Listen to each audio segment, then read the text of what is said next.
On May 6th, 1997, Kerry Whelan went to a beautician appointment in New South Wales before a trip away with her husband. But she didn't come back from that appointment. Oh. A few days earlier, a man with sunglasses had turned up to her home looking incredibly suspicious. After he left, the children's nanny overheard Kerry saying, "Why is this bastard doing this to me?" A $1 million ransom note was sent to Kerry's husband, Bernie, and the case was about to get a whole lot weirder.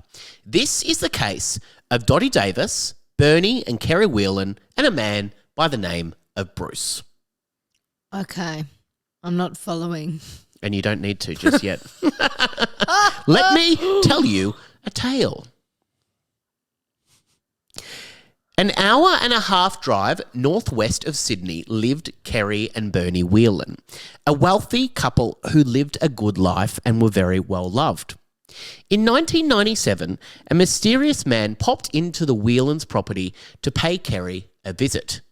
He seemed to know that Bernie wasn't home. How did he know that? The huge property was absolutely massive. Now, I've written in that sentence, the huge property was huge. Absolutely massive. Oh, yep. Either are weird, but the way you wrote it was even weirder. Thank you. A swimming pool, a tennis court, horses, and a motorbike track for their 3 kids. That sounds huge. Huge. The property was huge, and it was also huge. P.S. It was property. huge. There was a little cottage out the back where their nanny and horse trainer, Amanda, occasionally stayed. The nanny and horse trainer is one person. One person. Yeah, wow. That's right. Yeah, not 2 people living in the shack. Both out called the back. Amandas. That's amazing. Right. 2 Amandas for the price of 1. The man drove his Jaguar to the front entrance of the property, but it was locked and needed a PIN number to enter. He had hit his first snag. The man, wanting to remain anonymous, didn't call the Whelans from his mobile. Instead, he drove a little while away to a payphone. His call was answered by the nanny, Amanda. Again, that's one person. One person. The man told Amanda, the one person Amanda, that he was an old friend and wanted to call in. He asked if he could get the keypad number for the front gate. 10 minutes later, a Jaguar pulled up outside the Whelan family home. Jaguar, the car or the animal? It's not confirmed, but I believe he was riding an animal. Okay. I'm following now. From the front gate, it took about 2 minutes to drive up. Oh, I'm not taking the piss out of you now. That's genuinely a huge property. Yeah. And it's also huge as well. That's the other thing that you need to know. Yeah. The huge driveway was also huge. Wow. Kerry did know the man, so she recognised him right away. They chatted in the kitchen. Amanda noticed that the man had his sunglasses on. He turned his back on her when she entered the room. So he kind of just turned his back and was like talking away. So he didn't want her to see his face. Uh-oh. Yeah. Possibly attempting to disguise his identity, which I just improv'd. I was just jazzing before I did that as well. Jazzing. I was just jazzing. That's my new thing. Don't worry, I was just jazzing. Skip it up, dup, dup. At the time, though, Amanda just thought he was a bit snobby. So I was like, he turned away, but maybe just didn't want to talk to the horse trainer. He didn't want to talk to both of us. Kerry and her guest then went outside to have coffee. Her name should be Tumanda. That's great stuff. Thank you. Amanda noticed that... You're too supportive of me. That was not great stuff. Amanda noticed that Kerry was not acting her usual friendly self. She seemed a little bit defensive. Amanda called out and asked if her guest was staying for lunch. Without even asking, Amanda bluntly said no. Soon he left. Kerry came inside and asked Amanda not to tell her husband Bernie, as it was a surprise. Surprise sounds like another word for secret. Correct. She'd tell him in a few weeks. So she told Bernie all about this in a few weeks. Kerry rinsed the coffee cups in the sink and said to herself, "Why is this bastard doing this to me?" Over a week later, May 6, 1997, 39-year-old Kerry Whelan was struggling with what to pack for a trip to Adelaide. Of course, City of Churches. We've all been there. Of course. As in, we've all been in the struggle of what to pack. Of course. There's a great comedian, Danny Boy, who I remember once on a gala said, "Love Adelaide, you call it the City of Churches." I think Rome would have something to say about that. Now, she was leaving at 5:30 p.m. Bernie had got to go on business, so he's going on a business trip to Adelaide, but they also got to spend some quality time together at the beautiful Adelaide wineries. So that was a plan. He was at work that day. Kerry was going to go and meet him after he finished, and they were going to go to Adelaide, do a little bit of business, and then plaisir. Plaisir of the wine variety. The wine variety. Kerry and Bernie were also planning a joint 100-year celebration. Oh. He was due to turn 60 and she would soon be turning 40. Oh. Now, if you add that up, 60 and 40, that's exactly 100. Oh, my God. Yeah. Oh, that reminds me. I was told of... Remember a couple of episodes ago, I was struggling to read numbers. Oh, yeah. So it does have a name. Obviously, I don't remember what that is now. Yeah. But it is like dyslexia, but for numbers, it's not myopia. That's an eye thing. But there is actually a thing for it where, you struggle to read numbers. Which is exactly the same. So I can look at the number in front of me. I know what it is, but as I say it, I say the wrong thing. So apparently I have that. You have a thing, but you still don't know the name of it. No. I don't bother learning about it. I don't like to learn about my imperfections. Kerry had a beautician appointment at 9:30 a.m. in Parramatta. Bernie went to drop the kids off at school at 8 a.m. and said he'd see Carrie around 4 p.m. 13-year-old Matthew was feeling sick, so he stayed home from school for the day. Kerry went to her friend Marjorie's place. Marjorie happened to be Amanda's mum. Oh. Marjorie and Kerry had been planning a trip to London together that Bernie was going to pay for. They were really excited about it. Kerry always wore her most expensive jewellery when she travelled. She once lost $30,000 worth when her bag went missing, but continued to wear her favourite jewellery everywhere she went. When her bag went missing, so she wasn't even wearing it. She just brought it with her. Yeah. Oh, God. Some people have too much money. That's too much, yeah. That morning, Kerry was wearing a diamond bracelet, hoop earrings, her engagement and wedding rings, which had a combined value of $50,000. Ooh. Kerry drove her Land Rover, a car known for roving the land, to a parking garage that she always parked in when she was in the area. Kerry gave the parking attendant her keys, got into a different car, a Mitsubishi, and then it drove off. Yeah. Later that afternoon, Bernie waited outside his office for his wife. She was often late, so he wasn't concerned right away, but after 15 minutes, he called and it went straight to voicemail. Kerry was a big communicator, so it was weird they hadn't heard anything. Neither had Amanda back at home. They often spoke 3 times a day. Bernie told his secretary to rebook his flights and drove to the car spot where Kerry always parked. He found her car, but she was nowhere to be seen. Do you know this story? No. He called the police and reported her missing. The operator advised him to go to the Parramatta police station. He ran to the police station to report her missing. Did Kerry want to go on the trip? Did she have any mental health issues?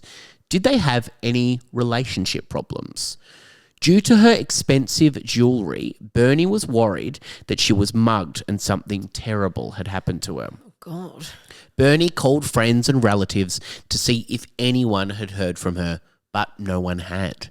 A detective called Bernie early in the morning, but Bernie had not slept.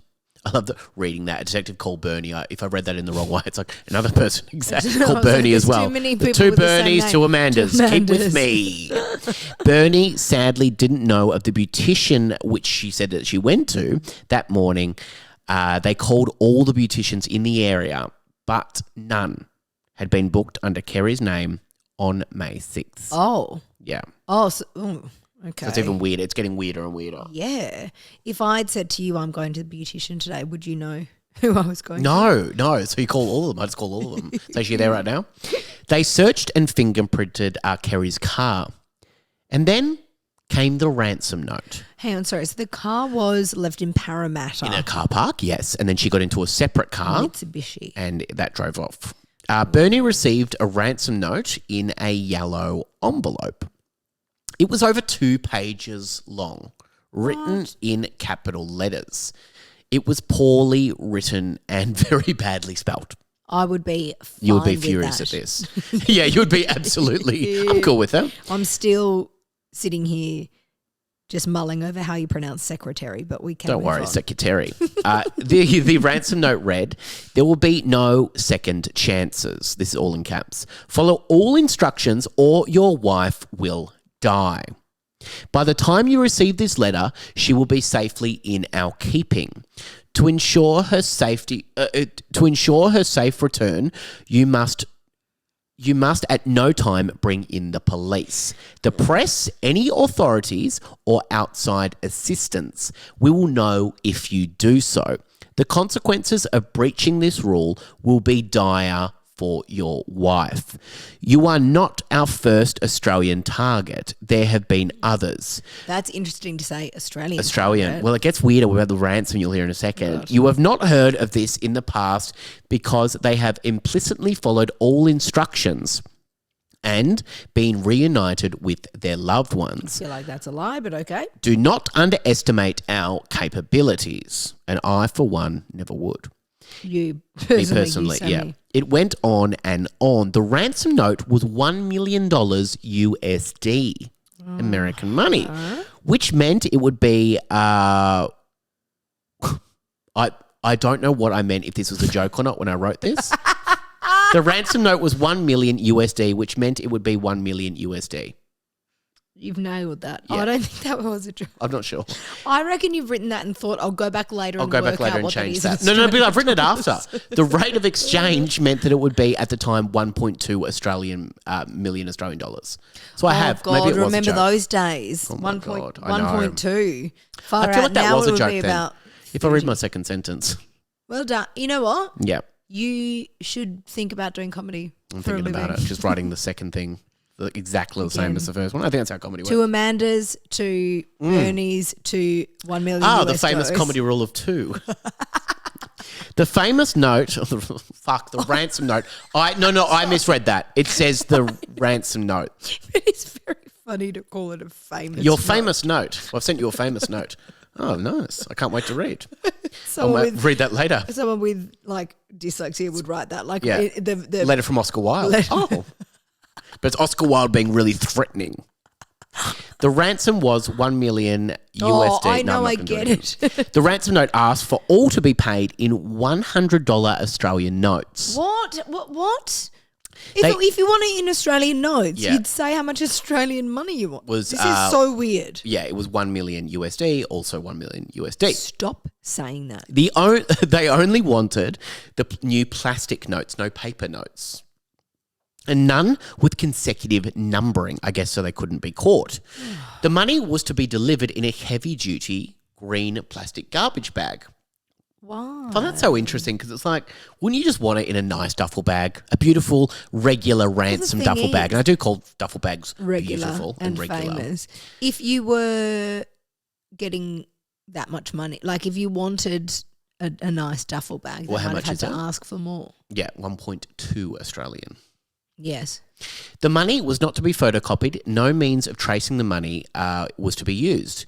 The list of their demands just went on and on. If you photocopy? I don't know. When the money was ready, it was asked that Bernie put an ad in the public notice section of the Sydney Daily Telegraph reading, anyone who witnessed a white Volkswagen Beetle beside the eastern gates of the Sydney Olympic site at 10:30 p.m. on Tuesday, 8497, please call the number. So a smart little code. Yeah, just a code. That anyone else would look at, move on, never think about it again. But they're like, the ransom people are like, this. We'll be looking for this note. Yeah, that's right. And they asked for him to put his home phone number at the end of that advertisement, right, so that they could call him. It was then asked that Bernie would personally bring the money, but he be alone. During the ransom note, or for those playing at home, famous note, Bernie called the police, even though he was asked not to, as they were already investigating Kerry's disappearance. The detective couldn't believe how long the note was, which I love. Like, it was just way too long. They were like, he read it over the phone to the police, and they went, how long does this go for? Oh, my God. They were interrupting him, going weird. like, what? I've not had any personal experience with ransom notes, famous notes. But I would think that you just want to get to the point. Get to the point. We've got your wife. Don't call the police. Yeah. We'll know if you do. Meet us at this place. Have $1 million. Not all the plastic garbage bag nonsense, as I always say. No DNA was left on the ransom note, the envelope, or the stamp. It was also really unusual for the person demanding the money to ask for $1 million in US money. Police wondered if it was part of an international operation. The task force was given the name Bel Air because they were big fans of Will Smith. Not really. With 23 detectives working around the clock, plus hostage negotiators, the dog squad, and several other specialists. The police also had to consider Bernie in her disappearance. His genuine fear made the police believe that he was saying, he was telling them the truth. It would be hard to really, purposely act that way and it not come across, do you know what I mean? As fake. Yes, Yeah, absolutely. I absolutely fucked that sentence. Let's try that again. I've been doing a whole lot of that during this Let's episode try today. that again. It would be hard to act genuinely scared if you weren't. Give it one more time. We'll get it clean. Do it one more time. This is take 35. It would be hard to act that genuinely scared if you were not. I wasn't listening, sorry. No, I 100% agree with that because you see, sometimes when you see people doing a press conference and everything, sometimes you kind of go, oh, I don't know if they're crocodile tears or what that is. Yes. But then also you're like, was there even a crocodile there? No. But sometimes you go, that can't be real. And other times, like the Mornington Monster is a good example of that. Sometimes you don't know how Aaron people. Patterson. Oh my God! Sometimes you don't know how people will act in a certain scenario. Exactly. But I feel like him being scared. Yeah, it's almost the opposite, isn't it? It's that we hear quite a lot in the stories that we cover of cops saying very quickly, "Yeah, oh no, that was genuine fear." Like it's like sometimes if someone's faking it, you're not sure, but if they're definitely not faking it, that's very obvious. Absolutely. The police asked... Gentlemen, remember that. Remember that. The police asked if Bernie had ever had anyone threaten him. And look, I kind of like his answer. He said he'd been in business for a long time. You mean recently? He didn't say it like that. Did you say what he did for it? Why they were so rich? I will go on to say it, but he kind of worked in a... business. He works in a business, but it's like a kind of like a hiring company. So we'll go into it a bit later, but he worked in kind of, the construction industry. There was also a big question around whether Kerry would have done this herself. Maybe staged it for some yet unknown motive. Kerry and Bernie's daughter Sarah was due to have a major operation in a few weeks' time. Kerry would never have left voluntarily when Sarah was scheduled to have the surgery. Everyone who knew Kerry said that there would be absolutely no way she would walk out on her daughter in her time of need. One potential suspect was Bernie's eldest son, 37-year-old Trevor, who resented his father, and Kerry, who he blamed for the breakup of Bernie's first marriage. Well, I've just done the maths, so I'm not that bad at maths. What I can work out, and I remember you saying that they were having their joint 100th. And if he is 37, his stepmom is 3 years older than him. Ill. Yeah. Trevor blamed Bernie for his mother's alcoholism and untimely death. He was especially disgusted that Bernie was seeing a woman who was only 2 years older than him. Oh, there we go. Bernie, my maths wasn't that good. Hang on. I said 3. Bernie and Trevor had an altercation with a knife. Oh. Bernie ended up cutting him out of the will completely. Sorry, I did say knife and then the sentence cutting. Oh my God, Sammy. He cut him straight out of the will after that.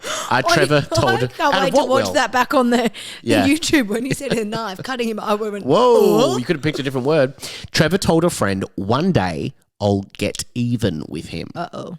Police looked into every part of their lives. Kerry's bank statements, her credit cards, looked into Bernie's American associates, and then into Trevor. But he had an airtight alibi, so was dismissed early on as a suspect. Did Bernie have any other enemies? He said he had employed thousands of people over the years, but didn't have any issues he could think of or any suspects that would kind of spring to mind right away. Belair investigated all leads, including Bernie's US connections, and kind of came back with nothing. Police canvassed all beauticians in Parramatta, but there was no appointment, like I said before, but they couldn't find anyone, and we're like, oh yeah, she has a regular appointment, but it wasn't anywhere around that time. Police searched everywhere, going through Kerry's diary, but nothing came up. Amanda, the Whelans' horse trainer and nanny, wasn't sure if she should say anything about the mysterious man with sunglasses who had come to the house. What do you mean you didn't know if you should say Well, anything? because Kerry had told her not to tell anyone about his visit. Oh, and then I go missing a week later. Fucking tell someone, Amanda. She was a beautician of voice. Oh, come on. Which Amanda are you talking to? Amanda. Amanda decided to come forward and told them as many details as possible. Wait, sorry. Do that again. I just thought of something good to say. Say that again when you say which Amanda you talk about. Which Amanda are you talking about? Amanda. That's really good stuff as well. She said he spoke with an accent and that he was an old family friend. She eventually recalled his name was Bruce. Oh. Bernie, who hadn't slept at all, couldn't remember a Bruce. That's going to make you even more worried, isn't it? Absolutely, yeah. He couldn't, hang on, remember. I don't know Bruce. Yeah, exactly. So he said his name, and they're like, is that a fake name? Like, how would you actually know? Oh, yeah, okay. They're smart. Then police started It's a funny looking. fake name too. Bruce. What's his name? They're watching Finding Nemo? Bruce. Yeah. Something like that. Then police started looking through photo albums and landed on one particular person who fit her description perfectly. That's him, she explained. Dun, dun, dun. The man's name was Bruce Burrell. Oh, it was Bruce. Do you know who Bruce Burrell is? I know this name. Yeah, you do. The photo was taken on a tennis day in 1989 for employees. Bruce was standing next to advertising guru John Singleton and his then wife, Liz Hayes. Liz Hayes from 60 Minutes? Yeah. What? I did not know she was married to John Singleton. Yeah. Oh my God, you're I'm learning learning so much. Okay, I can feel what's going to happen. We're going to get to the end of this and I'm going to go, oh wait, I knew this whole story. That's why I'm trying to trick you. Come on, Amanda. He's like a big teddy bear, said Bernie when looking at the photo of Bruce Burrell. Amanda told him he was like a big teddy bear, but it was definitely him. Teddy bear wearing sunglasses. That's right. They're very cool teddy bear. That is cool. Bernie said it couldn't have been Bruce Burrell. They called him the Gentle Bear. The police then asked their son James, and he pointed at a framed photo with Bruce. James loved cars and could even identify the car. James had also been told not to tell his father. Identified the car that came to the property. So it was the car Jaguar, not a the Jaguar, animal. yeah, that's right. Okay, we've got to the bottom of that at least. What secrets was Kerry keeping at the time? We're going to come back to this story a little bit more, but Bruce Burrell had another connected case, the murder of Dottie Davis. 74-year-old widow Dottie Davis. I could not imagine someone with the name Dottie Davis was in her 70s. That is the best name I've ever heard. Disappeared from the suburb of Maroubra in Sydney in 1995. She was never seen again and the case went cold. Oh. There were a few suspects. Her son, Lessel, and a builder by the name of Ken. But who would do this? Dottie Davis was a very generous older lady who had lived in the area for a long time, known and loved by the locals.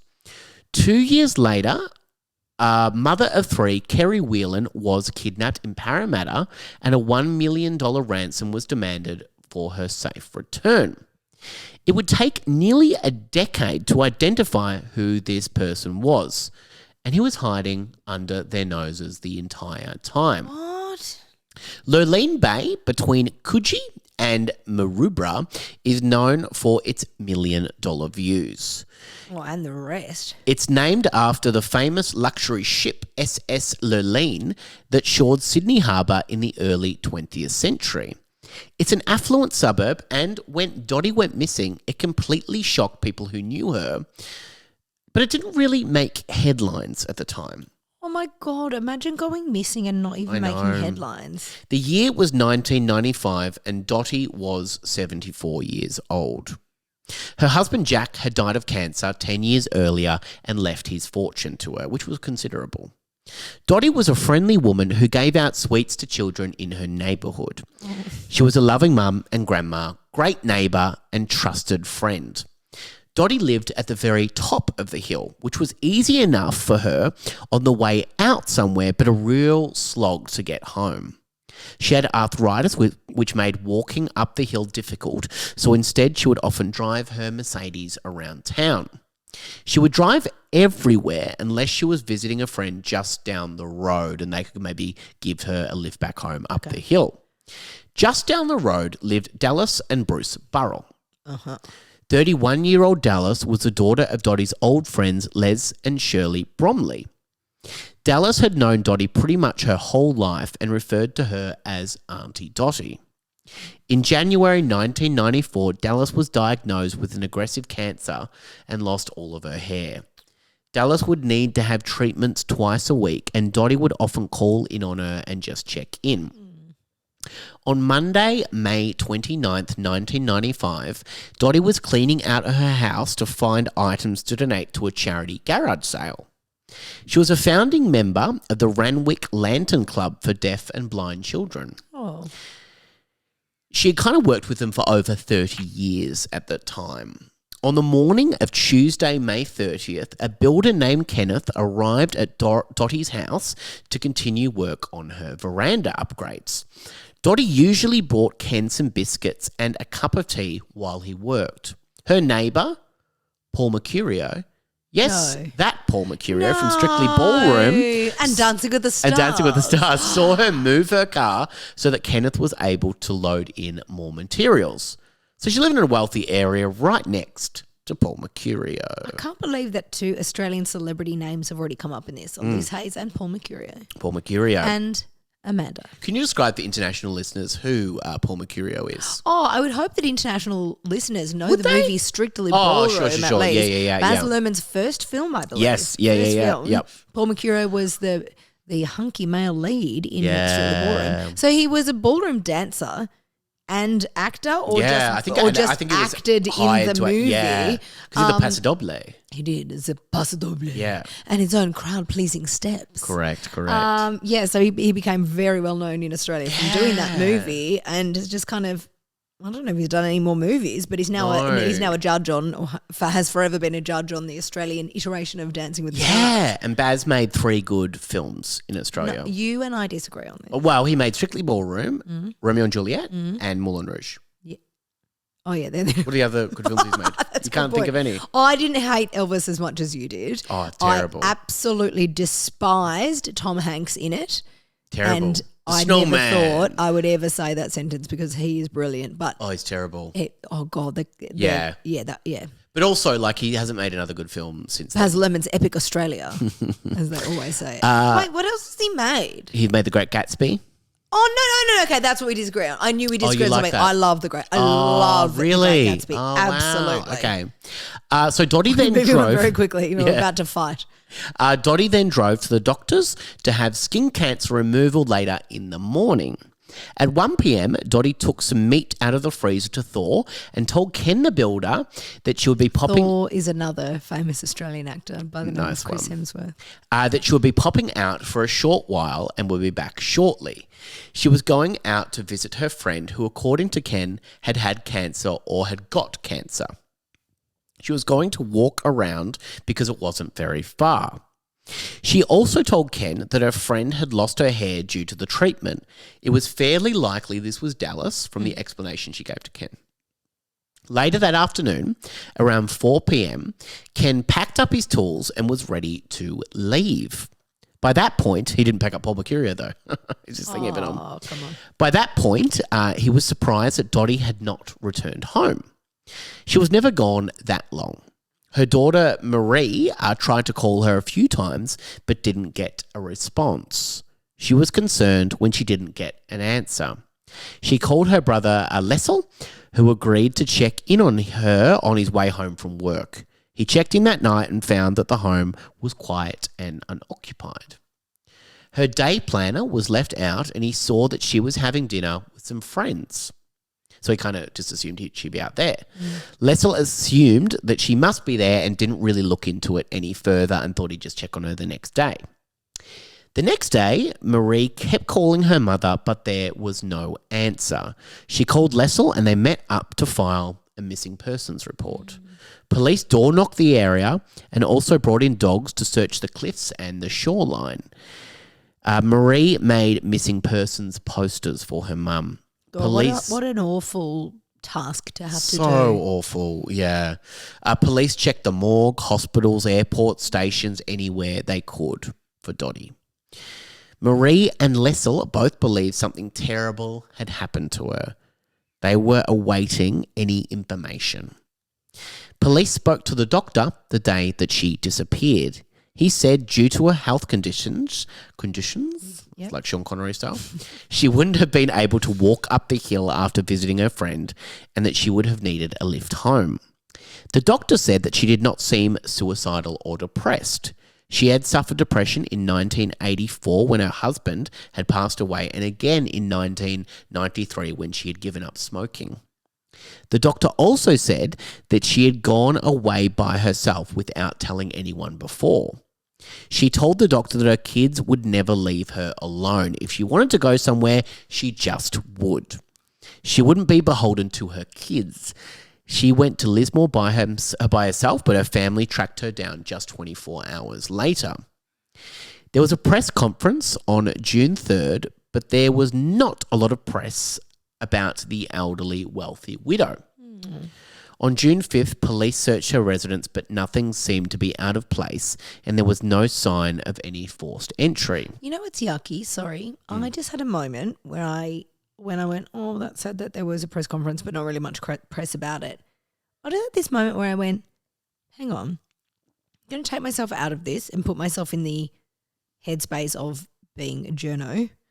And when you see like on the police website, they put up, press releases and things that are happening. When you see a missing persons report about a young person, you go, oh my God, this is a big story. If it's someone elderly, there's just something in the back of your mind where you go, or is it a slow enough news day to include that? And that's awful. Yeah, I think that's the thing though. Like you think about how many cases do not get any coverage at all. Yeah, and I think when it's someone who's elderly or closer to being elderly, the natural thought is, they might have dementia. They might have wandered off. Or gone somewhere. It feels like it's less likely to be foul play. So it maybe I'm saying this very much from the perspective of going, oh God, I might have overlooked stories like that in the news before because I've not thought it might be foul play unless police have explicitly stated that. And so many stories really like that as well. Awful. Well, there'll be so many stories of missing people and you look at like how many missing persons cases there are and they can't possibly cover them all. And, for some reason I remember, I was talking about like John Benet Ramsey and people like there's so many kids cases that go overlooked and there are some that just for some reason strike up everyone's interest and it becomes a huge thing. Police interviewed Ken the Builder on June 1st and again on June 8th. He was the last person to see her, so he was under surveillance. Her son was also a suspect after police learned that she had lent him $1 million from Lessel. What? So hang on. Why would he kill his mum because she lent him money? Well, not to pay back. Oh, God, I certainly hope so. No one would kill their mum for that. That's a super naive thing to say, but I do For $1 million? It's a lot of money. Not for Paul Mercurio, though. Are you saying that $1 million isn't a lot of money? Not for you. Don't make me She's sitting there with her beautiful Chardonnay. June 20th, she just dropped, as Georgia leant over, she dropped $2 million out of her pocket. USD. It was USD. June 20th, Dottie's godson, 33-year-old Wayne Rubin, went to see the police to tell them that she had recently lent a considerable amount of money to a family friend by the name of Bruce Burrell, who was married to Dallas. Rubin had found Dottie a sensible and practical person who was always in control of her finances. Oh, I loved how you said that. She was extremely... I could tell you made the decision on the spot. I did. Because you gave me these eyes like, oh, this is fun. Almost, and I looked off to the side a little bit unsure of it. Finance. She was extremely generous with her money, but Reuben did not trust Bruce Burrell. She's clearly generous. She's lending her son $1 million $1 million. here, Bruce $1 million here. Very in control of her finances. Marie, Dottie's daughter, was able to tell police that her mother had lent quite a few people money. Oh, my God. After speaking to Reuben, police decided to interview Bruce and Dallas Burrell. Dottie was generous with her money, and Marie was actually able to tell police that she lent money to and could give them actually a list of people that she had lent money to. After chatting to Reuben, police decided that they would actually go and see Bruce and Dallas in their luxury apartment with seaside views. Dallas didn't seem to know much about her husband Bruce's coming and goings or his source of income. What? Her husband? Yeah. Okay. He told her he was doing freelance work at the time, but he wasn't actually earning an income at all. Huh? They were asked to come to Maroubra. That's really putting the free in freelance. Hey, nice one. Again, you've done it again. She just threw $200 at me as a thank you. They were... Thank you. Threw it at you as well. Pick it up yourself. Pick it up yourself. I don't have time for that. It's not worth my time to pick it up. They were asked to come to Maroubra Police Station to make a statement. On June 29th at 9 a.m, Bruce and Dallas turned up to talk to Detective Whitfield, and he thought that Bruce was all charm and Dallas was dressed up to the nines. To go into the police station? Yeah. Bruce managed to mention in the interview that he owned a grey Jaguar, which was really bizarre. Like in an interview. Jaguars are usually black. Sorry, I'll stop making that joke. Sorry. It's an animal. He mentioned it all the time. So he really liked to talk about his money. That was something that he loved. That is the biggest ick. Oh, absolutely. She just threw me $300. He came across as a big guy, a company director with a big house in Maroubra and a country property, and Dallas was keeping up with the Joneses, said Detective Whitfield. Police separated the couple to interview them apart. Dallas was at work when Dottie disappeared, and they hadn't had any plans at all to see her. Bruce said he was also at work. Dallas told the police about a check that Dottie had asked him to process for her. Police asked if Dottie had ever lent them any money. But Bruce said no, that Dottie had just asked him to process a check one time and that she gave him some money out of it kind of as a commission, which is so odd. Another detective remarked that Bruce was slick and said he was as slick as a fresh dog turd. Ew. Which is, I don't think that's slick at all. No. Thought of nor Very described a dog poo as slick. That's slick. Diggs? That's slick. Oh, but also like that. Diggs aren't slick. Diggs are sloppy. Okay. Why haven't I got it? I'm giving him probiotics at the moment, so he's fine. Don't worry about that. Would you that's say just an his update from turds are slick? They're definitely not I slick. hated saying that sentence. Yeah. After the interview, Bruce called Marie and was furious with her.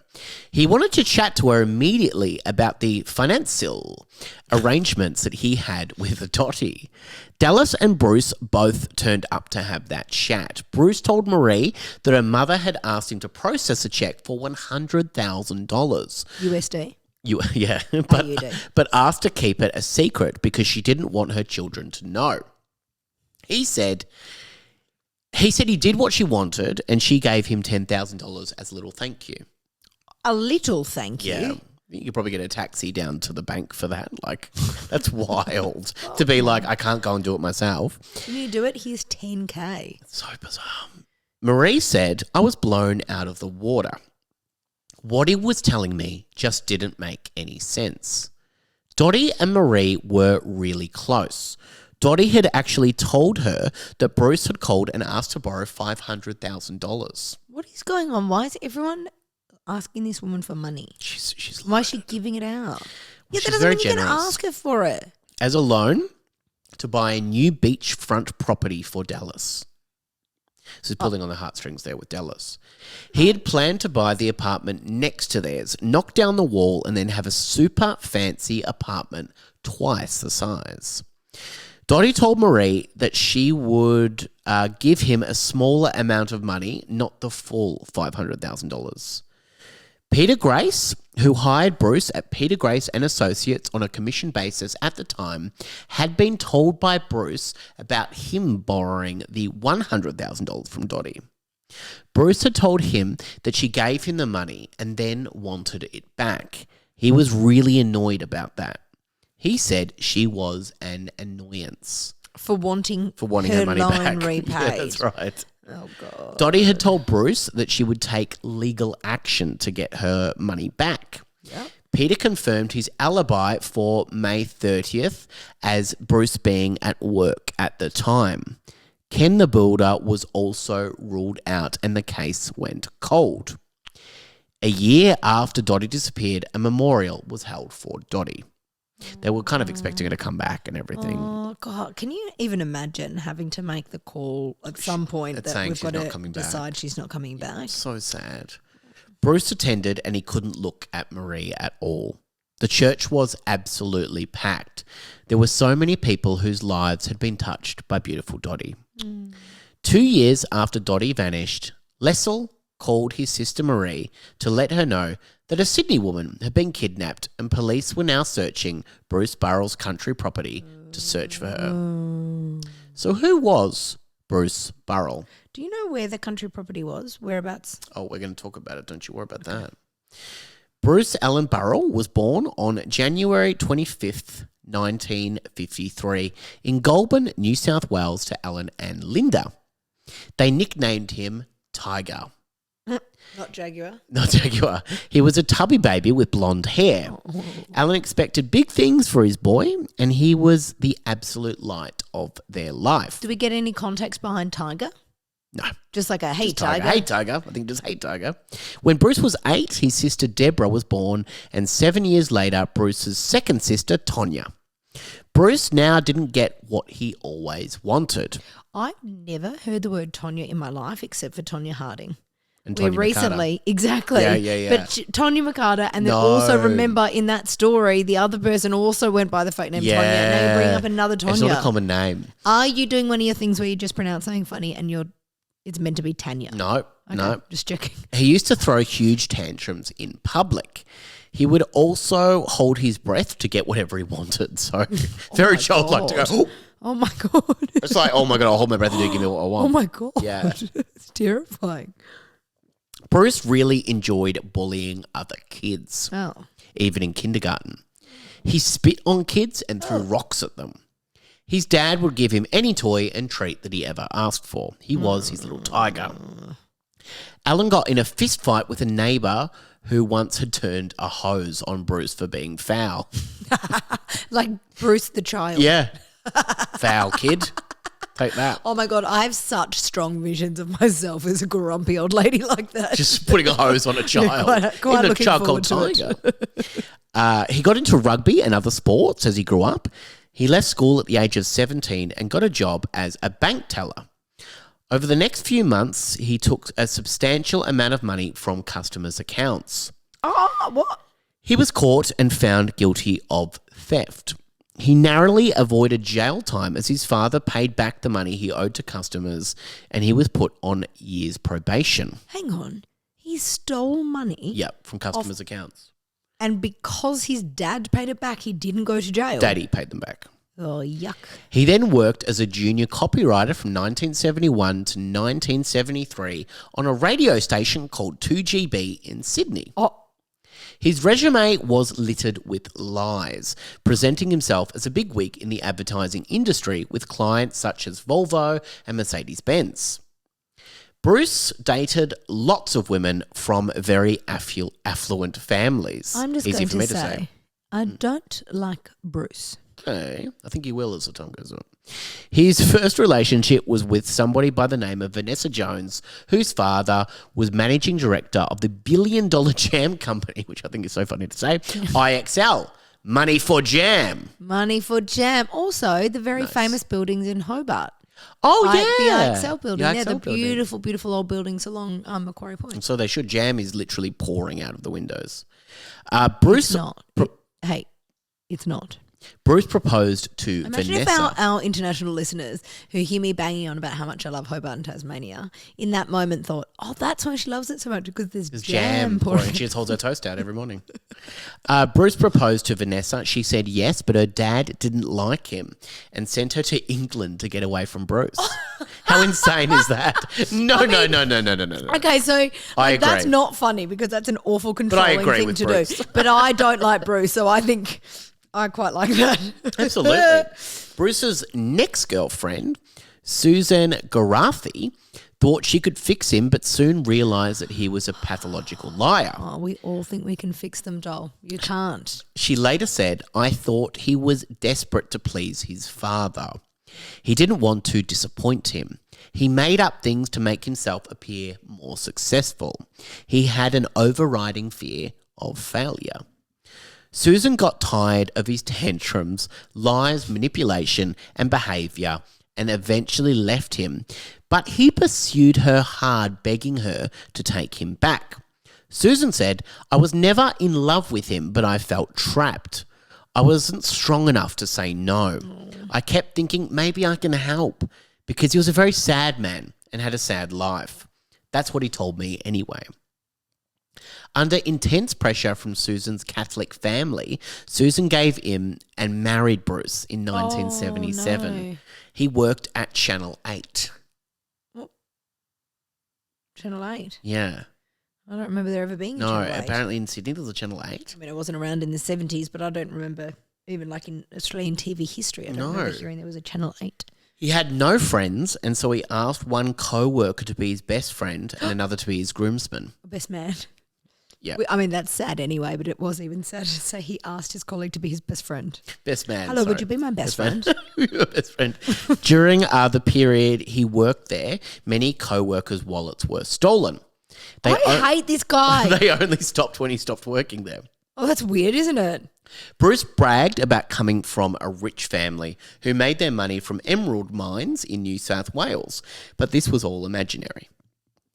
Not long after they were married, Bruce reported a burglary, saying $11,000 of jewellery and clothing were stolen. Oh, okay, I'm starting to see links here. Susan did not see any evidence of a break-in, but the marriage was so rocky that she didn't think it was worth having a fight about. About making a potentially false report to police about a theft. Bruce claimed an Susan. insurance payout. Susan later found those items hidden in a closet. Oh, my God. She confronted Bruce about it, but he said that he just thought they were stolen. Susan recalled that he had a habit of convincing himself that his lies were real until he was cornered into admitting the truth. By the 1980s, Susan was fed up with Bruce's behaviour and wanted a divorce. Due to the religious way she was raised, she believed it should be a forever thing.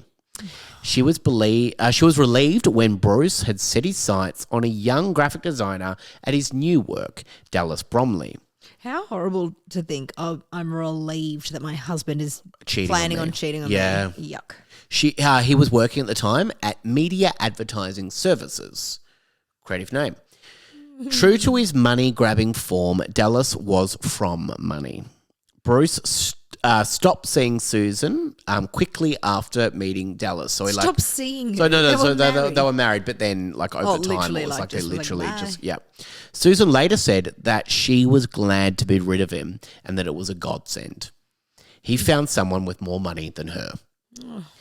In 1984, 23-year-old Dallas was a tall, slim, well-dressed woman with bright red hair and a mind of her own. Bron Lewis. Is that where the story's going? Comedian Bron Lewis. She fell in love with 31-year-old Bruce. Their romance soon blossomed. They both found higher-paying jobs at a new advertising company. Bruce then met Bernie Whelan. Bernie was a successful businessman who was head of this new company. Bruce and Bernie would go out for boozy lunches, go pig shooting together, and laugh. Bruce asked another co-worker to be his groomsman for his wedding to Dallas. So no friends. I hate that. He had a well-paying job, but asked co-workers to loan him money to buy an engagement ring for his new bride. Ew. Bruce and Dallas were married in October 1985. Can I just say, if you don't have the money to buy an engagement ring, don't. That doesn't mean don't propose. A ring is just a physical, material thing. I hate hearing these stories about people feeling pressure or they don't propose to the person they love and want to marry because they can't afford the ring they want. It is a material object that is meant to be just showing your love and your commitment to someone. Yeah, and there's rings made out of onion and all sorts of things. Burgers as well. Yeah, just get one. Burger rings, mood ring. I don't know. It just makes me really angry. Someone I know said the other day, for my 10-year anniversary for my wedding, I was thinking about getting my engagement ring upgraded to a bigger stone. Ew, fucking ew. No, that was the thing that your husband gave you, or whoever the partner was, gave you Your finance. I believe it's pronounced. Your finance gave it to you. No, you stop. You could see me spiraling, going on a rant then. But just, if you need to borrow money from your coworkers to buy an engagement ring, don't buy that engagement ring. That's my advice to all of you. Bernie Whelan and his wife Kerry and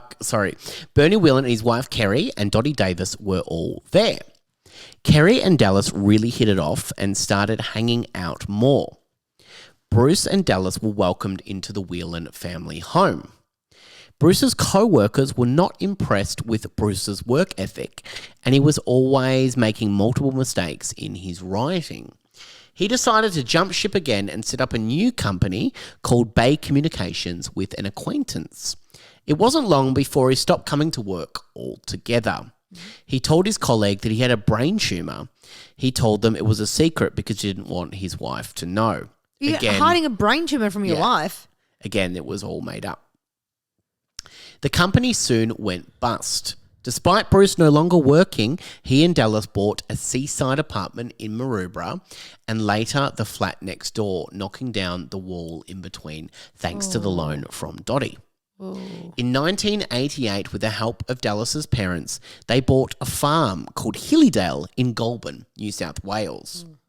Dallas bought a horse to keep at the property. The property was next to a national park called Moreton National Park with over 200,000 hectares of forest land. Bruce told an acquaintance, "You could get lost in the forest for weeks. You could bury a body in there and no one would find it." Why the fuck would you ever use It's so insane to say that to You someone. only ever hear that used When you could be a killer. It's only ever used in hindsight. Yeah, when someone has done that. He was always the quiet one. It's like he always said you could bury a body. You could scream in here and no one would hear. No one says that if they're not murderers. In fact, he told lots of people that over time. No! He would continually tell people he knew the place like the back of his hand and you could hide a body there and no one would ever find it. Stop it. That is not something you say. Bruce would invite associates to come and hunt with him, drink and eat. He didn't mind shooting critters with a crossbow. Oh, yuck. I hate this man. Bernie Whelan hired Bruce to come back in 1989 as head of Crown Equipment's advertising department. He had no idea that Bruce didn't have the skills or work ethic to back the job up. Bruce did nothing but drink coffee, read the paper and delegate to everyone else. All his co-workers said that he was lazy, a name dropper, and useless. If anyone ever questioned him, he would mention his close relationship with Bernie Whelan. Bernie retrenched Bruce in 1990 on Christmas Eve. His co-workers called this as their Christmas wishes coming true. Oh, wow, they hated him. Yeah, and one of them was a groomsman. The co-workers told Bernie everything, saying that he was a bully and a genuinely awful person. In 1992, Bernie mentioned to Bruce that the drought was affecting their ability to feed the cattle they kept at their property. Bruce offered to house the cattle, which had plenty of feed at the time. They were all sent to Bruce's property in Goulburn. A few weeks later, Bruce called Bernie to tell him that all of the cattle had just wandered off into the national park and were lost forever. Nah. Imagine just telling someone that. That is, I lost them. They're lost forever as well. Forever. Like, that's what he meant. Not lost, they're lost forever, yeah. Bernie didn't trust Bruce anymore. With Bruce's CV, he got employed in job after job, but only lasted a couple of months at a time. Oh, God. He would continually ask to borrow lunch money from his co-workers. Oh, what is going on? In January 1994, Dallas was diagnosed with cancer. She had to go to chemo twice a week, but kept working to properly support Bruce, as he hadn't worked properly since 1992. Bruce was awful and extremely controlling. Thank you for finally saying that. Just before Christmas in 1995, Bruce came back with a new car and claimed he had bought it for himself as a little gift. So he's borrowing lunch money. Yep. And then just went and bought himself a car and one his day. wife with cancer is, working still. Oh, I hate this man. He drove his Jaguar everywhere from then on. Sorry, not just bought himself a car as a gift, bought himself a fucking Jag. An animal. Dallas wanted to leave Bruce, but was also scared that he might become violent. Oh, God. Dallas made a plan with her mother to make an escape. He called her regularly to abuse and threaten her, saying, "I'll send your horse to the dog meat factory." Oh, yuck. This man is disgusting. And when you're saying this, Diggs is actually Diggs coming just up to sit came with right you. up next to me. I he's won't the bub. send you to the dog. Oh, no, you just heard dog food. Dog food, that's what he heard. They eventually separated. Dallas stayed in the apartment. Bruce then told her... Oh, my God, Sammy. Oh, my God. Dib, come on, Bubba, come on. Sit. Okay, you sit next to me. It's I actually a hope you beautiful guys shot. are watching on YouTube. This is I really hope you are. That's beautiful. Oh, I'll just come a little bit closer. Just taking a beautiful photo of you two. That is the best photo I've ever taken. That is so funny. Oh, and he's just going. He's going again. The photo, He's off got again. up and left. Yeah, he knows what he is. He's beautiful. He's just got a face for photos. That dog. So they eventually separated, but Dallas stayed in the apartment in Maroubra. Bruce then told her that he had a brain tumor again. Dallas called the hospital, but they had no record of Bruce at all. With that, Dallas continued with the divorce proceedings. Bruce now had no income of his own. He borrowed... Sell the fucking car. Come on, you'd never do that. I'm sorry. He borrowed tens of thousands of dollars from his father, but that eventually ran dry. With $941 in his bank account in 1997, he was not able to pay the mortgage and he needed cash quickly. Sell your car, you stupid... See you next Tuesday, man. Oh my God, I hate this man. I can't spell, so I'm not sure what you said. If you turn this around on me and he's the good guy and someone he's else, oh my absolutely God. I was like, oh my God. I just panicked remembering I don't know where this story is going. On April 7th, Bernie Whelan was at a work function, and when he returned, he found a message waiting for him. It had been 4 years since they had spoken. On his drive home, Bernie called Bruce back. Bruce went on and on as he always did, just boring the absolute shit out of anyone he talked to. Bruce was trying to understand what the call was about, but there didn't seem to be a point. They chatted back and forth, and Bernie eventually said he spent a lot of time away. They chatted back and forth, and Bernie kept telling him that he was going on a trip to Adelaide soon. We now know, looking back, that Bruce was calling Bernie to make sure he wasn't home when he was going to pay a little visit to Kerry Whelan. So, after Bernie's visit, after Bruce's visit with Kerry and then her subsequent disappearance, police were standing in the home of Bernie and Kerry. Bernie told police that Bruce had a farm called Hillydale in New South Wales, which was about a 3-hour drive from Sydney. Plain-clothed police officers went to find out a little more about this Bruce Burrell. Being a large company, Crown Equipment had made plans to pay ransoms if anyone had been taken hostage, so Bernie was able to gather funds really quickly. He got 1.25 AUD within 24 hours. Hang on, is this a thing that companies and Apparently, corporations I don't have know. ransom funds? First time I've heard of an international company is just always ready to pay ransoms. That seems bizarre. This podcast obviously needs to grow a bit bigger if we're not aware of that kind of company policy. Yeah. We need that of ransom money, listeners. For the podcast Share alone. this with your friends.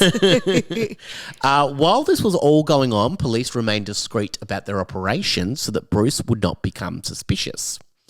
The money was picked up in an armoured van and transported to Bernie's house. As outlined in the ransom note, Bernie submitted a notice about a white Volkswagen Beetle. They then waited anxiously for the call. Negotiators had trained Bernie on how to talk to Bruce. He was instructed to ask for proof of life. So they're saying to talk to Bruce. So they're very confident at this point it's him. Very confident at that point it's Bruce.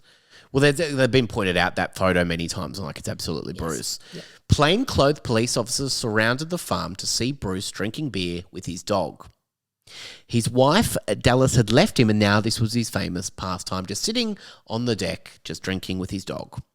Detectives scoped out the house. Did you just say famous accidentally again? Did you mean favourite? Favourite, yeah. I kept saying famous. Oh my God. It's late in the night. I'm so sorry, everyone. Detectives scoped out the house, but there was no sign of Kerry Whelan. Police ran a check on Bruce's Jaguar and were surprised to realise that the plates were in fact stolen. And the car itself had actually been stolen from a car dealership 2 years earlier. Oh my God, that's why he wouldn't bloody sell it like I was telling him to all those years ago. You were telling him to. You and Bruce, good friends. Redacted.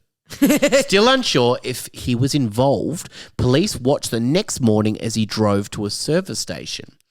At the station, he bought a copy of the Daily Telegraph newspaper. To check for that Volkswagen. Volkswagen notice. The next day, police arrested him for his stolen car and number plates, and also to be able to search the property while he was in custody. Yeah, they just had to find something to arrest him on. And they happened to find something really easy. He'd stolen a car. Yeah. They were hoping to get a warrant if they found anything.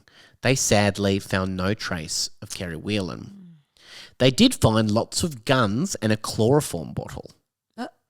In the search, they also found a typewriter that was the same make as that used to write the ransom note. Oh, so when you said it was all in capitals, I was picturing No, it was an actual typewriter. Wow.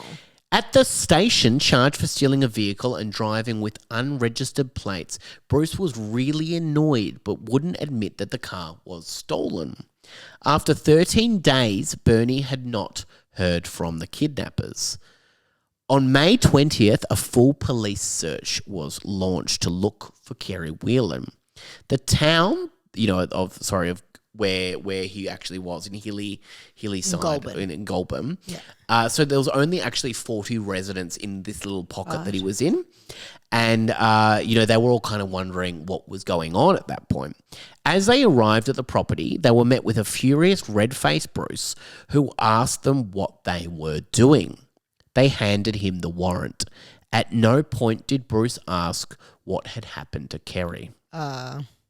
Police searched the property, a hay shed, and a small old slaughterhouse that was already on the property. Ew. They found a large mincer. Ew. When inspecting, they found it hadn't been used in decades, but they searched anyway. They seized the typewriter, the chloroform bottle, 22 pages of paperwork, firearms, and a crossbow. They also found a quad bike stolen from Bruce's neighbour 6 weeks earlier. Jesus. Can I just quick little aside? Yeah. What is a crossbow used for? I don't know, apart from... I never hear about it in disgusting crimes. Yeah, it must be used for hunting. Yuck. You can look it up if you want while I'm reading this, and we can come back at the end and say, okay, I will. But I'm too lost in this story. I'm trying to work it all out myself. Police had uncovered evidence that both of these vehicles that he had on his property were stolen. They charged him with 6 firearm and stolen vehicle offences. In 1993, he'd taken one of the cars for a test drive. They didn't photocopy his licence at the time. He said that he was a very good friend of the manager. The agent did insist on going with him, so Bruce told him that he was actually going to pick up his wife, but an imaginary wife at the time. Bruce was getting more and more annoyed that she wasn't out the front of her office waiting for him, and after circling a few times, he asked the agent to run up and get her. The salesman had reservations, but because Bruce was close friends with his boss, he finally agreed. He got to the top floor of the office. By that time, he realised that he had been had. Bruce had driven miles away. In 1995, he did exactly the same thing. Fuck this This guy's got form. He had a pompous accent that no one could ever really place or know the origin of. You know what? I could have guessed that. Of course he did. He's like the succulent Chinese meal. Yeah. That exact accent. Right. The origin, but he was trying to gain trust, I guess, by having this pompous accent. Like better than everyone. Pompous and snobby. He had lots of lies about the stolen number plates too. He would say he bought the original car with cash and then changed the plates. While under arrest, Detective Alan Duncan interviewed Bruce about the kidnapping of Kerry Whelan. Bruce remained calm and explained their close, tight-knit relationship.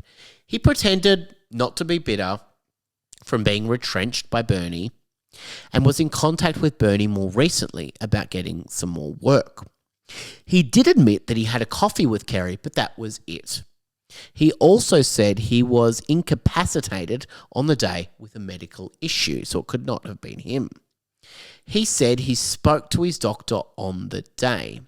He spent May 6 in bed and was in pain for the next week and couldn't drive as far as Sydney. It just wasn't possible. He also had an explanation for the chloroform to use as a solvent to remove melted fabric from a heater. It's weirdly specific. Very weird, yeah. Due to his calm and confident demeanour, some of the detectives believed that he wasn't involved at all. He was released on bail to await charges on the car and firearm charges. But the search continued. Bruce would sit on the deck with his dog, drinking beer, and occasionally offer the search team a beer. While police were searching one day, Bruce snuck off on his quad bike. Searching his property for a potential body. Yeah. And he's like, want a beer, mate? Want a beer, mate? He was just cocky and he knew that they wouldn't find. And he's always trying to charm people. He borrowed his neighbour's car to drive to Goulburn. Bruce made a phone call from a phone box to call Bernie's company and said Mrs. Whelan is okay and that he should call off the police search and that he would be in touch within 2 weeks. What? So he drove away, made a phone call from a public phone and said call off the police Pretending search. to be anonymous, but they knew it was him. Yeah. At this time, Task Force Bel Air decided to speak to the media. Reporters were given the basic facts of the case. Hundreds of people called Crime Stoppers rang in claiming they had seen Kerry all over the country, and psychics called in to tell them what they had seen. Thank you, helpful. Bernie begged people to return any information to the police. He made a plea for her not to give up. But police kind of thought at that time it was unlikely that Kerry was still alive. Oh, no. Detective Sue Whitfield saw Bruce on the news and called police to let them know that she had in fact been investigating Bruce 2 years earlier for the disappearance of Dottie Davis. This was news for Task Force Bel Air. They tapped Bruce and his family's phone lines. Bruce was trying to set up an alibi in one of the phone calls, but sadly he didn't admit to anything specific. Copycats started calling Bernie, threatening to send Kerry's severed parts if he didn't pay up. People are disgusting. The worst. The search was then expanded. The national park was huge, and it was time to catch Bruce. Oh, that feels like years ago talking about I know. that. I'm so deep in this story. I forgot all about the huge. They searched cliffs, mine shafts, and all over the huge park. Yeah, if you actually written that. It took officers a very long time to go through the 22 garbage bags of documents taken from Bruce's property, but they... Why is everyone putting things in garbage bags? Always in garbage bags. But they did find a cryptic note which read... 1, has been K. 2, no P. 3, letter within 3 days. 4, nothing until received. 5, stress 2. They cross-referenced this with the ransom note and found that the contents matched. K meant kidnapped. P was police. letter within 3 days was the one which he planned on giving further instructions once he had found the note in the Daily Telegraph. He's left himself a little note of what to do. This note was a huge development in the case. They then found another list all in caps. 1, collection. 2, advertisement. 3, waiting. 4, how to proceed. 5, pick up. 6, cover all. Oh. Again, this all seemed to match the instructions given by Bruce. These notes form the basis for the ransom note. There were also notes on how to thoroughly clean a vehicle. Oh, no. 10 weeks after Kerry's disappearance, Bernie took his 3 children on a holiday just to get away from everything. Yeah. Over a takeaway dinner, he tearfully told them that he didn't think their mother would be coming home. God. Kerry Whelan had a frugal upbringing. Her parents, Leo and June Ryan, were working-class Catholics who bought a 3-bedroom house northwest of Sydney. Kerry Patricia Ryan was born on January 28, 1958. She was known as a fairly shy child. She and her little brother dressed in second-hand clothing and hand-me-downs. As she grew older, she grew more confident and was known by her friends for having an extremely sharp wit. She got a scholarship to teach at a Catholic school. When at a Ford dealership at the age of 21, she met Bernie Whelan, who was 41 at the time. He was unhappy in his marriage and left his first wife soon after meeting Kerry. Bernie had been raised on a dairy farm and left school at the age of just 13 to work full-time. He bought a hay baler and later a bulldozer to build roads and dams for other farmers. He married his first wife in 1959 and then started to build his empire. He had a colleague he and his colleague at the time convinced Crown Equipment to start an Australian branch. With the help of advertising guru John Singleton, they marketed it well and it was a huge success. Again, the word huge. Bernie worked really hard and travelled a lot. When Kerry and Bernie got together, she ditched study and they started travelling together. They were in love and had 3 kids together. Bruce accepted an invitation on 60 Minutes to tell his side of the story. He asked Harry M. Miller to represent him. Harry M. Miller refused to represent him. Oh, my God. I'm assuming Harry M. Miller is a lawyer. No, sorry. He's an agent, a talent agent. Oh. Yeah. So this is Bruce. Yeah, but that's why I thought you meant a lawyer. No, he's just asked if a talent manager would represent him. Okay. I'm not sure why exactly.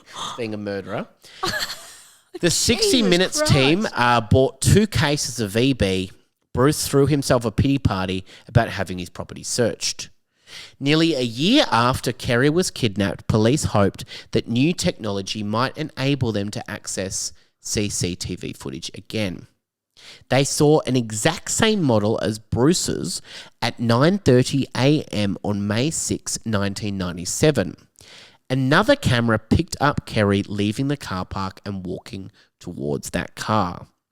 Another camera picked up Kerry getting into the car and the car driving off. This is the Mitsubishi. Yeah. Yeah, right. Police have been searching for the wrong car in the CCTV footage. The number plates weren't visible though. Residents with the same model and make were questioned, but none were in the area at the time. In 1998, Bruce faced the court to meet his charges. He made a surprise admission of guilt to avoid further scrutiny and was sentenced to 2 years and 6 months. On April 1st, 1999, while in prison, Bruce was told that he was being arrested for the kidnapping and murder of Kerry Whelan. Oh. Police showed Bruce their evidence: the CCTV footage, the typewriter, the phone call to Crown Equipment, the chloroform bottle, and the ransom notes. He said no comment, but sadly, there just wasn't enough evidence. Bruce released a statement to the press saying he was very pleased and when he got out, he was going to sue the police. 6 months later, an inquest into the disappearance of Dorothy and Kerry was going to begin. an inquest into both of them together. So really, that kind of just means an inquest into Bruce Burrell. Yeah. Bruce was the chief witness. The inquest determined that they were murdered. In September 2002, the New South Wales Director of Public Prosecutions announced an indictment against Bruce for murder and kidnapping of Kerry Whelan. Bruce pleaded not guilty.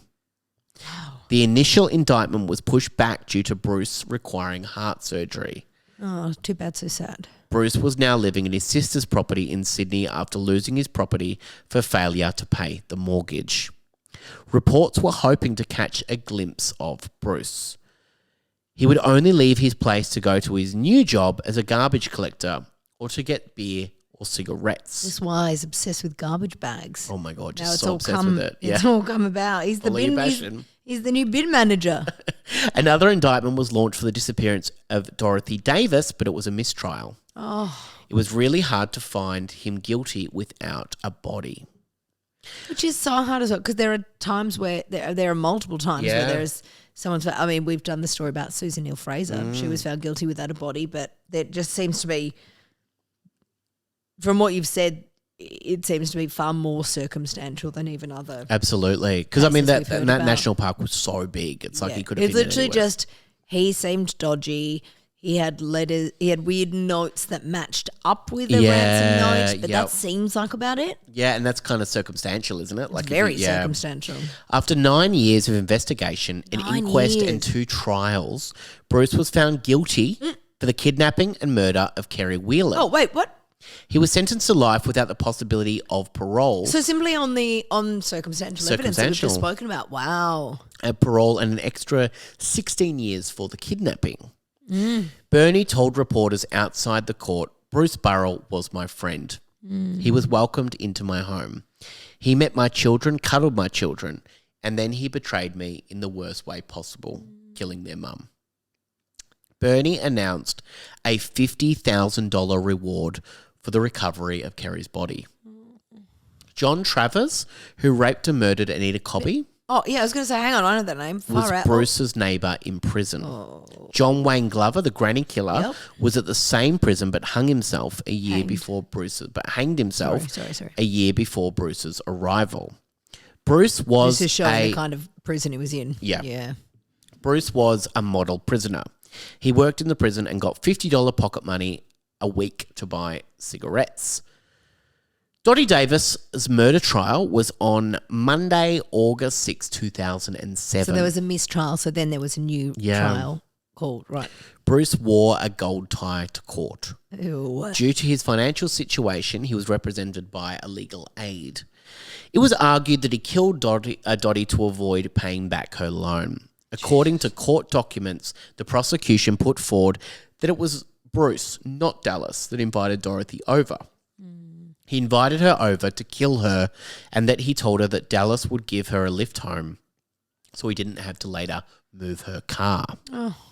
His mobile phone record showed that he made the trip to this farm property. This broke his alibi that he was at work at the time. Bruce was found guilty of the murder of Dottie Davis. Marie, Dottie's daughter, was relieved. She stood up and mouthed the words, "You bastard." Oh, good. Bruce showed no emotion. Oh. He got 28 years on top of his other sentence at the age of 55.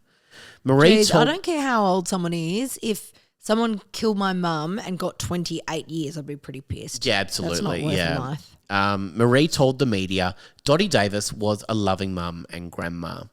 She was a loyal sister and trusted friend. No verdict can ever give us the peace that we so desperately crave. It will only be when we bring her home and bury her with the dignity that she deserves that we will truly be able to be at peace. Kerry's husband, Bernie, died in 2015 at the age of 77 after an 8-year battle with dementia. Oh, gosh. He had found love again and married a woman by the name of Deborah 16 years earlier. He retired after working for 42 years. He loved his 6 kids, his 2 stepkids and 4 grandchildren. Kerry's children still hope that she will be found. At the age of 63, Bruce Burrell died from liver and lung cancer. He never once admitted his guilt or showed any kind of remorse. Prick. Even when he knew he was dying, he refused to disclose the location of either bodies. I cannot understand. I've said that on this podcast before. I cannot in any way fathom why. No. Someone there's does no that. reason. Why? No. And if any, like, that's when you would, because even if you don't grow up religious or anything, it's like there might be something in you that goes, I just want to leave this world with a bit of peace or maybe good karma or whatever it might be. Why? What use is there in not saying anything? Yeah, there's no use. It's just wild. It's just like this horrible thing that he has inside, like these monsters that have this inside them to go, I'm never going to give them that. Or like convinced himself that it wasn't him because he spent so many years saying it wasn't. Yeah. He's like, I'm not going to admit to it now. That's something I didn't put in as well as I looked at, his house at the time, and there you could actually just access the garage through a staircase. So like he just murdered her and just took her straight down, and just drove out and took her to the farm. One of the lead investigators into the murders, retired senior police officer Peter Dean, said the chances of finding the victims' bodies had diminished significantly with the death of Bruce Burrell. I feel sorry for the families, Peter Dean said. There is nothing worse than having a loved one go missing and then murdered and then not know where they are. Yeah. It's probably getting to the end of the road for the families. I can imagine the frustration they are dealing with now. I should never say never. Anything could happen in the future. They are located somewhere. They are buried somewhere, possibly on his old property. I cannot understand the personality of someone like that, who can show no remorse and have no regard whatsoever for the suffering of the two families. It certainly was a very, very tragic case, and I can't stress enough the tragedy for the families to not know where their loved ones are. And that, G, is the story of that bastard, Bruce Burrell. Bastard. I'm just so... why? Yeah. Why? Well, yeah, it's all about money. It's all about money, and he never, ever got that ransom, which is even weirder that he went on this huge thing and he never got the ransom or anything. So Dottie was because he'd borrowed $1 million and didn't want to give it back. Kerry was, he just thought, I know these rich people, so I'll try to get a ransom. Yeah. And he was such an awful person and just thought, now I'm living out here and I don't have anything. And he just tried to get some money out of his ex-employer. Oh, God, it's just, what a waste. I mean, any murder is a waste.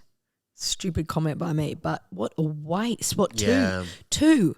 Just wastes. Yeah. Two people that were killed. And that's what I mean. So a waste of life. It's awful. Yeah. Awful. Their bodies were never found, never recovered, and these poor families have always been like, we want to bury them. We want to have a proper send-off for these people. So unfair. Yeah, and this is, the awful, awful person that was Bruce Burrell that killed them and never said anything about it. And he also did lots of other things in that time. Yeah. Obviously he murdered two people, but he also stole cars. He robbed from people. He lied to get himself into jobs, which is everything. Got lunch money, got, his engagement ring through taking money from co-workers. I don't know why my mind immediately went to I wonder what the ex-wives thought. The stories about him having multiple ex-wives, and imagine how, oh God, I can't imagine how you'd feel hearing that, about learning that about what your husband has gone on to do, what he's capable of. Yeah. Well, I think even, his first wife was just going, oh my God, this person, felt bad for him and was like, what a sad life, and married him and then got stuck with him for so long. Oh my God. Awful. Yeah. I don't know why that, there are parts of that are familiar to me, but I don't know the story well. But I'm glad I didn't as well, because I was along for that ride. Let me tell you. Oh, what did I Google? Was a ride. What did I Google? Oh, yeah. A crossbow is used for hunting and sporting archery. There we go. Historically, it was a significant military weapon for its power and accuracy before the widespread adoption of firearms. Okay, right. So, it's kind of like, before firearms. So, before guns, people use crossbows. So, I don't know why the hell people are still using crossbows. No, not at all. Hey, we will be back after this with the mailbag because we love hearing from you. And it might pep us up a little bit. Sammy, thank you for that story. That was so in-depth and convoluted and wild. Yeah, absolutely and wild. Huge. Oh, thank you for saying that. It was absolutely huge. That huge story was huge.